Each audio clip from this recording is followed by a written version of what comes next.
pwede masisigo ba't ganto?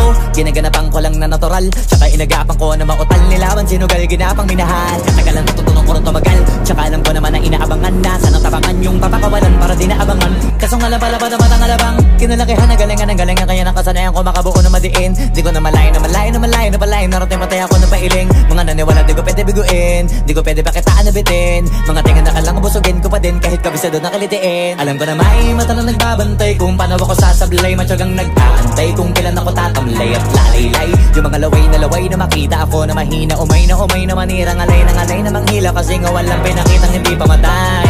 Na napasarap pag-rap, ang daming nagbago mula nung kilalanin ng tao. Daming nagtulak sa'kin, palaging maging ganado, palaging plakado, pag kumalaw palaging planado. Daming pasabog, kailangan pag malawak ang sakop, ikaw din ang talo sa laban. Pag nabalot ng takot kung saan ka aabot, takutin lahat ng mahahakot. Yung dami ng pagod ay may sukli pag di ka magdamot. At kung hindi ko tsinaga, baka nauwi na sa wala. Ganito pala to kalala, kita mo naman na napala. Paano ko hindi ko ginawa, yung iba di makahalata. Malaki na anak kataya, marami na pwede mawala, kaya di na pwede pabaya. Hindi pwede puro mamaya, baka sa huli mapahiya. Totoo na parang himala lang mula sa iba ba tiningala. Matagal ko din na kinapakatagawa, di madapa yung kalidad. Di mo na kita binabahan na marami pa nagdududa, puro kilos ang inuuna. Ngayon kita mo namumunga, tumutubo na. Pakarami ko nakukuha, pero di pa rin nalulula.